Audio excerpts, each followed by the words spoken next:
I don't want to watch your stupid video, just tell me what are the best tier 4 upgrades for the original Spider-Verse. Okay.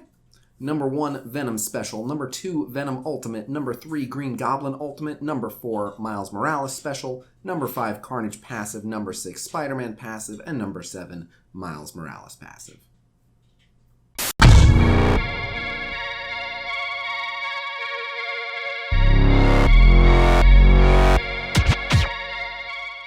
What's up, guys, and welcome to another episode of Orange Essentials. Today we are taking a look at the original Spider-Verse. By the way, make sure in the comments below to thank Vex MSF for donating to make this the priority Orange Essentials video.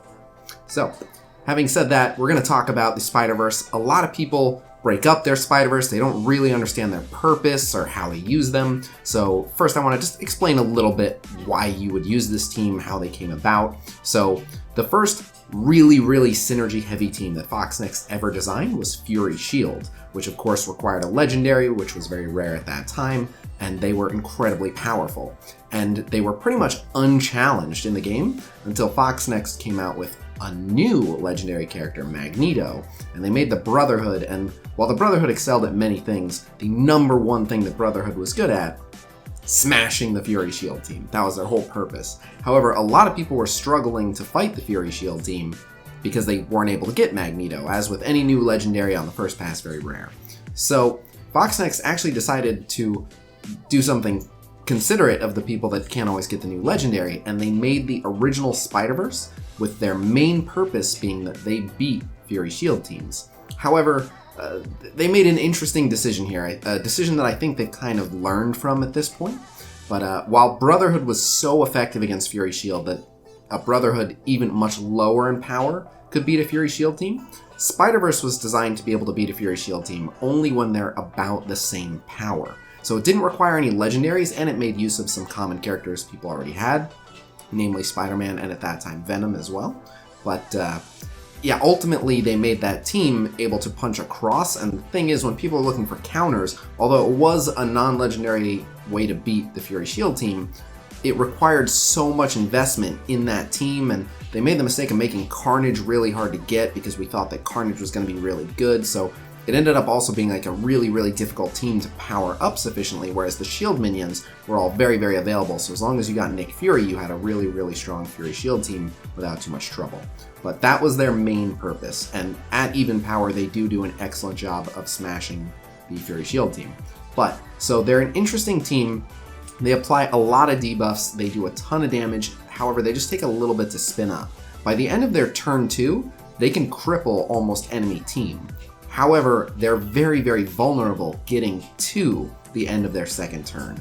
They do not have any defense up. A couple of the members have some dodge, and a couple of the members have a little bit of self-heal, but at the end of the day, they're somewhat squishy, they're very vulnerable, so they're kind of hard to use because you can only take them into very select teams. However, I have used them effectively several times to beat enemy Ultron teams in Alliance War. You'll see some of the more common Ultron setups are very non-threatening turn 1 teams, you know, Hand Sentry, Drax, Mantis, stuff like that. And the Spider-Verse really excel. If they're not going to take too much damage in their opening turn or two, and they can spin up, they can coat the entire enemy team in tons of debuffs, do tons of damage. They have a lot of control with negative status effects, turn meter rewind, disrupt, stun, all sorts of really powerful stuff. So that's the general idea behind the team. They're one of the weaker, hard synergy teams, but they're still a very effective team, and I like to use them. I keep them together for War and Blitz, but they're definitely, again, very picky when it comes to which matchups they can take, but when they get a good matchup, they're absolutely awesome. So, having said that, we're going to break down the best tier 4 upgrades for the Spider-Verse, so let's get into it. First, we're going to take a look at Spider-Man. So let's take a look at Spider-Man's basic. So putting T4s in this ability adds 50% damage to the primary target. However, it also gives an additional 10% chance to gain evade. So this normally would be right around an average upgrade. 50% is a little bit more damage than usual, and a lot of times Spider-Man is hitting into defense down targets, and he does have really high base damage, but that additional 10% chance to gain evade is what kind of solidifies it for me as a 3-star. Alright, now we'll take a look at Spider-Man's special. So Putting tier 4s in Spider-Man's special adds a very, very small amount of damage, just 10% to the primary, 10% to the adjacent targets. However, it changes from a 50% chance to either apply that 2-turn defense down to 2 additional targets or 3 additional targets to always applying it to 3 additional targets. And that is actually really, really strong, especially because the point of this team is to do as much damage as they can, as quickly as they can. In the first couple of turns, they just have this relentless barrage that try to cripple everyone, and the more defense downs there are, the more Carnage has options to spread from his basic, so there's a lot of opportunity. Same with Venom and his ult combo. So while this is not a big damage upgrade, always giving at least 4 members of the enemy team 2-turn defense down is pretty strong. So again, it's on the low end, but for me, this is a 3-star. Now we'll take a look at Spider-Man's ultimate. So putting T4s in Spider-Man's ultimate adds 60% damage to the primary target.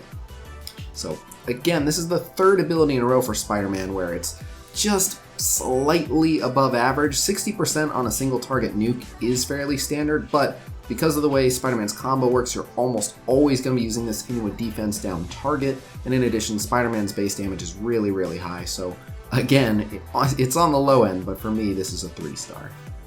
Alright, finally let's take a look at Spider-Man's passive. So putting T4s in Spider-Man's passive gives him an additional 5% dodge chance, but it also gives this very important line, which is on dodge, fill Spider-Man, Miles, and this character's speed bar by 10%. So this is actually really, really strong. Again, this team wants to do as much damage as they possibly can as quickly as they can, and they don't have a lot in the way of defense. So the extra 5% dodge here is pretty useful, but more importantly, gaining speed bar on dodge can make a big difference for this team. Not only that, but anytime Spider-Man uses a basic, he has a chance to gain that evade, which counts as a dodge, and then he's giving not only himself, but also Miles speed bar. So, assuming that he's going to get 1 or 2 dodges in the match, 10-20% turn meter can be the difference between that Spider-Man stun going off just before a big enemy ability, as opposed to just after. So, because this can be a total game changer, in my opinion, this is a 4-star. Alright, now we'll take a look at Miles Morales. So taking a look at Miles' basic, putting tier 4s in this ability adds 40% damage. And that's it. So by definition, that is a totally standard basic upgrade, 2-star. Now let's take a look at Miles' special. So putting tier 4s in Miles' special does a couple things. It increases the damage on the primary target by 40%, but more importantly, it applies slow for 2 turns instead of 1. Now, this is really big because a lot of this team is built around comboing one really vulnerable target. You tend to hit him with a Carnage ult, sometimes a Venom special, sometimes a Miles special or an ult, but either way, you choose the right combo for the right team, and then you spread those debuffs, whether with a Carnage basic or with a Venom ult. You carry those negative effects over to other characters. So adding in a 2-turn slow instead of 1 is really, really good for spreading, and he can do this very, very early in the fight because he's a very fast character. So getting the additional turn of slow to all the enemy characters actually really helps the Spider-Verse's survivability. It just helps them put their combo together a lot smoother. So for me, this is a 4-star. Now we'll take a look at Miles' ultimate. So putting T4s in Miles' ultimate does a couple things. Firstly, it increases the damage on the ability 30%, which is pretty standard for an AoE. However, it also applies Disrupted not just to the primary target for 2 turns, but also to 2 additional targets instead of 1. Disrupt is one of the most potent negative status effects in the game, so while it isn't entirely essential and you don't really have control over who gets hit by it, a lot of times it can really come in handy. So while I don't think it's essential, I do think it's very strong, so for me this is a clear 3-star. Alright, now let's take a look at Miles' passive. So Miles' passive is deceptively good. What it changes is, on spawn against stealth, on turn he applies defense down to a random target. However, what's added in is, now if that target already has defense down, he'll gain offense up instead. So that is really, really useful because a lot of times on turn 1, people are already defense down when he takes his turn, and you a lot of times again open with his AoE ability into defense down targets. So having an offense up on that AoE into the defense down targets translates to so much more damage. Now, Sometimes you'll be using the special on turn 1 instead, but again, that extra damage, his special does a healthy amount of damage, and again, a lot of times into a defense down target anyway. So because of how often this is going to happen, I mean, this is going to proc constantly on turn. It's going to lead to a ton of offense uptime for Miles, and the more damage this team has, the faster they can clear out all the enemies, which is really every match they enter into is a little bit of a race to see if they can destroy the enemy team faster than the enemy team can destroy them, but they're all offense minded. So this translates to a lot of offense for the team, and for me it's easily a 4-star. Alright, now we'll take a look at Carnage. So starting off with the Carnage basic, when you put tier 4s in this ability, it improves the damage to the primary target by 50%. So this is definitely on the low end, but that is slightly more than the average upgrade, so for me this is a low 3-star. Alright, now let's take a look at the Carnage special. So putting tier 4s in this ability adds 70% damage to the primary target, and it does 70% damage to the adjacent targets. Now this is already a really hard hitting ability, and a lot of times you want to save this until there's one priority target that you've put a lot of debuffs on but you haven't actually hit very hard, because this ability can do so much damage. It does extra damage for every negative effect on the target, and this team is really good at stacking them up. So a lot of times I'll be focusing on a target and then I'll use maybe a Venom ult to spread a bunch of debuffs to the target next to him, which doesn't actually do a lot of damage, but as soon as they have all those negative effects on them, you can go ahead and use that Carnage special and pretty much 100 to 0 most of the characters in the game. It's unbelievably powerful.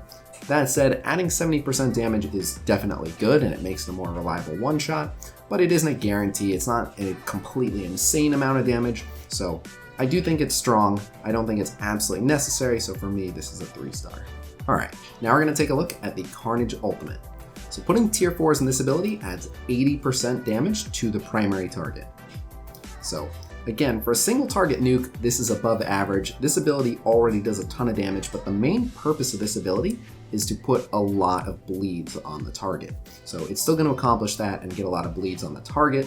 That extra 80% damage, because this is typically your first ability of the match, it's not going to do so much extra damage that it's going to turn 1 kill someone right away. So I think it's very strong but not essential. So for me, this is a 3-star. Alright, now we'll take a look at Carnage's passive. So putting tier 4s in this ability changes one main thing. When an enemy drops below 25% health, instead of filling his speed bar by 20%, he's going to fill his speed bar by 30%.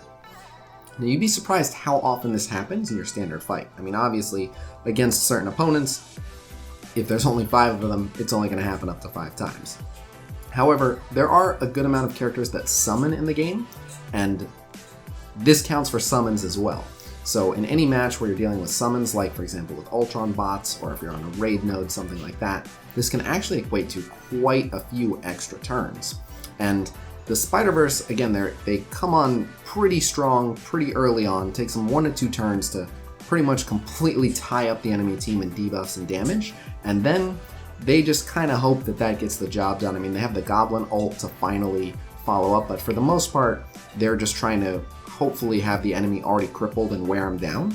And so this passive a lot of times comes in handy to cleanly make it to the end of a fight and put the enemy team away. And getting those extra turns whenever someone gets dropped low is very good. And of course, it's healing him. But yeah, it's not uncommon for a Spider-Verse match to be kind of close, particularly in Blitz or in War. So getting that extra speed at the end can absolutely be a game changer. And of course, dropping someone low early and getting Carnage to go a little bit earlier so he can use a special to kill someone before they're about to use a big ability can of course also be very big. So for me, because there's so many different opportunities where this can absolutely be a make or break ability, this is a 4-star. Now let's take a look at Venom. So looking at Venom's basic, when you put tier 4s in this ability, it adds 50% damage to the primary target. However, there is a hidden advantage to this ability, and not only will you get that 50% damage, which is a little bit above average, but he already applies 1 bleed stack with this attack, and leveling up the basic attack levels up the damage that the bleed does from level 6 to level 7 from 135% to 150% of his base damage. Not to mention that he flips 2 positive effects into negative effects, and a lot of positive effects flip into bleeds, like stealth for example. So you can actually get a good amount of additional damage out of this upgrade, firstly from the 50% base damage, but also from the additional damage that the bleeds will do. So for me, this is a solid 3-star. All right, now we'll take a look at Venom's special. So putting tier 4s in this ability is huge. Firstly, it adds 50% damage to the primary target, which is of course really big. Then it changes from applying ability block and 3 bleed to applying ability block and 3 bleed that each lasts 2 turns. This is just huge for several reasons. One, it is a giant damage increase. We're talking an extra 450% damage from the level 7 bleeds, in addition to another, 45% damage from upgrading the first 3 bleeds, the first round of bleeds. Then you've got 50% more damage on the primary. I mean, the damage increase on this T4 is insane. So that's the first part, is just on its own as a single ability, the damage upgrade is amazing, well worth the T4s already. But then it is a big part of the Spider-Verse combo. You can now use Venom as a solo combo because he can use his special and then presumably the enemy will take a turn. However, the enemy will still have those 3 bleed stacks when Venom's next turn comes around and he's able to ult, and now he's going to spread all those bleeds. So for me, this one is an absolute no-brainer, definitely a 4-star. Alright, now we'll take a look at Venom's ultimate. So this one is actually deceptively very, very good. So on paper, what it looks like it does when you put T4s in it is just 50% more damage to the primary target, 40% more damage to the adjacent targets, and that's it. And that's not that crazy. It's good, but it's not that crazy. However, one of the main reasons why I consider this ability to be essential is because the way it works when you spread debuffs is the person spreading the debuffs is creating new versions of those debuffs for other targets. So for example, if you've just used Carnage's ult and put a bunch of bleeds on a target, and then you used Venom's special and put a bunch of bleeds on a target, and now you're going to have Venom spread those debuffs to other targets, the bleeds that the other targets are going to receive are going to be based on Venom's stats. So the level of the ability applying the bleeds determines the damage level of the bleeds, and so upgrading this actually changes all of the bleeds he's going to apply from 135% at level 6 to 150% at level 7. So he's doing an extra another 45% damage to every target for every 3 bleeds right off the bat. And that's very common. Spreading 3 bleeds with this ability is something that you can very regularly achieve. So it is actually a deceptively powerful debuff spread that increases the bleed damage in addition to the base damage that it's going to hit the targets for. So for me, this is a 4-star. Alright, now we're going to take a look at the Venom passive. So putting tier 4s in this ability changes his on-turn heal from 10% of his max health to 15% of his max health. So this is pretty standard. It's not that crazy. If you have a remarkably strong Venom, then you might get a little bit more value out of that additional 5% max health. If you can keep him above 95%, you can maintain that defense up, but it's pretty uncommon that you can stay above 95% health, just, you know, with chains and splash damage, let alone if anything is actually aimed at him. So again, the matches with the Spider-Verse tend to be fairly quick. A lot of times they don't, you know, end up going 6, 7, 8 turns. If they do, this passive will play a much larger role, but a lot of times you just devastate your opponents before they know what hit them, and you wrap it up pretty quick. So for me, this is just a 2-star. Alright, now we're going to take a look at Green Goblin. So taking a look at Green Goblin's basic, putting tier 4s in this ability adds 40% damage to the primary target. In addition, it's going to do an extra 40% damage to adjacent targets the 1 in 4 times that he actually throws the pumpkin bomb with his basic. But that's pretty rare, so while it's slightly better than your average basic upgrade, for me, it's not by a big enough margin to really matter, so for me, this is a 2-star. Alright, now let's take a look at Goblin's special. So putting tier 4s in this ability adds 70% more damage. However, that's a good amount of damage, but the reason I don't rate this higher is because you're not always able to hit the target that you want with this ability. If characters are stealth, this hits a random stealth target. So the damage is good, but it's not quite controlled damage. Sometimes it is, and when it is, that damage is slightly above average for a single target nuke, so it's certainly not bad, and a lot of times you are hitting in a defense down, but it's not so much damage that's overwhelming, so for me, this is just a 3-star. Alright, now we'll take a look at Green Goblin's ultimate. So putting tier 4s in this ability is very, very powerful. So Green Goblin is usually not able to use this until the end of his second turn. And the end of the Spider-Verse team's second turn, rather. The end of the Spider-Verse team's second turn is usually the make or break point for the team. They need to have already generated enough of a lead or have a couple of the targets down, and this ult's really mainly gonna put the final nail in the enemy coffin. If they haven't completely crippled or disarmed the enemy team by this point, they're probably in for a bit of a rough time. And this really punctuates the end of their 2-turn combo with a lot of damage because it adds 50% more damage not only to the primary target, but also to the additional 3 or 4 random targets that get hit, which means you're getting anywhere from an extra 200 to 250% damage from this ability. However, it's very, very common to only have 2, maybe 3 enemies still standing at this point in the fight. Again, specifically referring to blitz matches and war matches, which is mainly where you're going to actually use this team.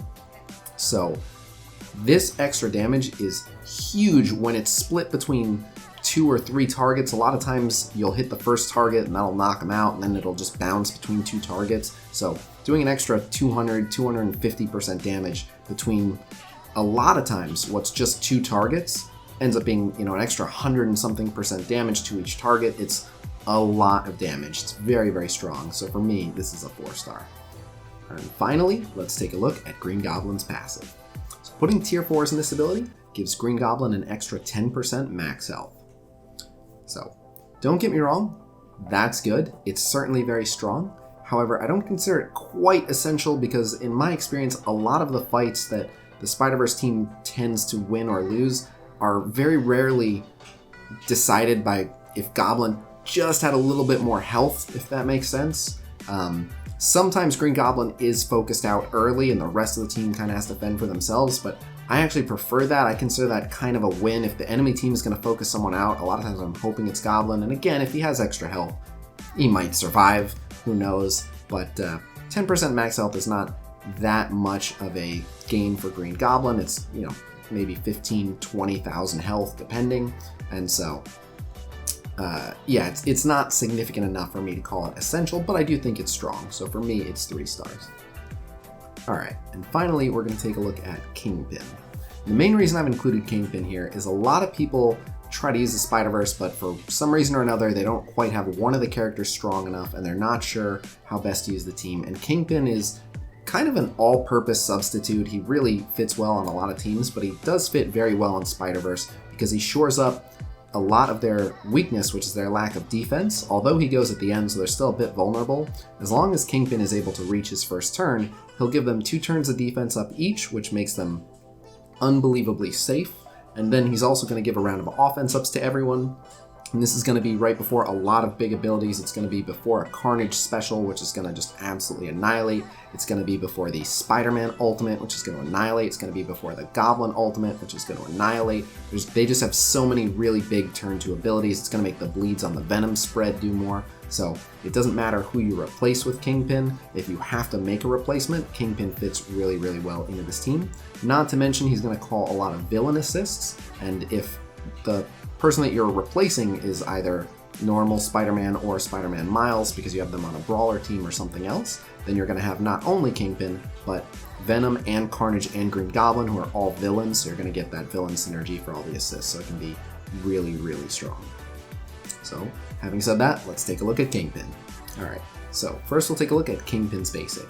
So putting tier 4s in this ability adds 60% damage. Now normally that would rank a little bit higher because that is an above average damage upgrade to a basic. However, Kingpin is a very slow character, and you very rarely use more than 1 basic attack in a match. You're always going to open up with his ult whenever possible unless his ability blocked, and then you're almost always going to use his special on the very next turn, so he doesn't do a lot of basic attacking, and then his base damage isn't that good. So because of how infrequently you're going to use this and how underwhelming it is, for me this is just a 2-star. Alright, now we'll take a look at Kingpin's special. So putting tier 4s in this ability does a couple things. Firstly, it's going to improve the ability level of the summon's abilities from 6 to 7. It's also going to give them a little bit more health on average. And then finally, it's going to give Kingpin the chance to summon a 3rd bodyguard half the time. So this can be good. I mean, at the end of the day, Kingpin summons are good for one thing, getting themselves killed immediately. They spawn with taunt, and they pretty much die in one hit. So you're not getting a tremendous value out of this because improving these summons, they leave almost as quickly as they join the field. However, they do a good job of redirecting enemy attacks that would otherwise hit important characters. So because half the time you're going to get that third summon, you're going to waste an additional enemy turn on a pointless character, so to speak. So because a good amount of the time that can consume a large single target burst attack, possibly even someone's ultimate, maybe a JJ ultimate or something that'll hit this pointless third mercenary bodyguard, it can be very strong. So while I don't think it's essential, for me it is a 3-star. Alright, now we'll take a look at Kingpin's ultimate. So putting tier 4s in this ability increases the chance that Kingpin calls for an assist on this ability from 20% to 30%. That is awful. Firstly, it means he's still usually not going to call the assist, and that one extra assist is rarely going to be a significant enough amount of damage to matter. This is just a mess. Definitely do not put T4s in this. For me, this is a 1-star. Finally, we'll take a look at Kingpin's passive. So putting T4s in this ability improves the chance at the start of each villain ally's turn that he calls for an assist from 20% to 25%. So that's fairly standard. It's pretty minor. With enough villains taking turns, this can amount to an extra assist here and there, and those can be important once people have offense up. Sometimes that will make the difference. And again, the more important part is you're creating a lot of opportunities for that if you're using Kingpin and Venom and Carnage and Green Goblin. But ultimately, it's not going to happen that often. It's not going to be that much damage. So for me, this is just a 2-star. And finally, one last question that I did want to answer. People will of course see Green Goblin in this video, and a good amount of people ask me, well, how can I use Green Goblin on the Spider-Verse team if I use him on Sinister Six? So it is entirely up to you. Me personally, I actually prefer Green Goblin as part of the Spider-Verse, and I put Cable in his place on Sinister Six.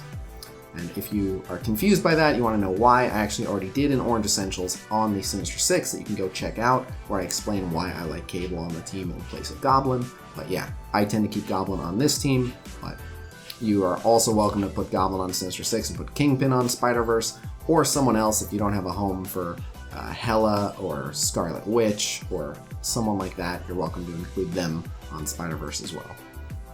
But on that note, that is, in my opinion, the Orange Essential abilities for the original Spider-Verse. So thank you guys for checking it out. The next Orange Essentials video will almost certainly be the Hero Brawlers. I know you guys have been asking for them. They should be up next. However, I am getting some pressure to do an Asgardian Orange Essentials first. So we'll see. Again, leaning towards Hero Brawlers, but I might sneak the Orange Essentials for the Asgardians in there first. But otherwise, that is all I've got for you guys. So thank you very much for checking it out. I stream Marvel Strike Force every single day on Twitch, twitch.tv/Khasino, every day at 1 p.m. Pacific time. Also, anyone is welcome to join my Discord server, discord.gg/Khasino. We have blitz predictions, infographics, videos, data mines, content creator Q&A, and more, so make sure to check it out. Otherwise, special thanks to Vet for doing an excellent job editing this video, and I will see you guys real soon. Until then, peace!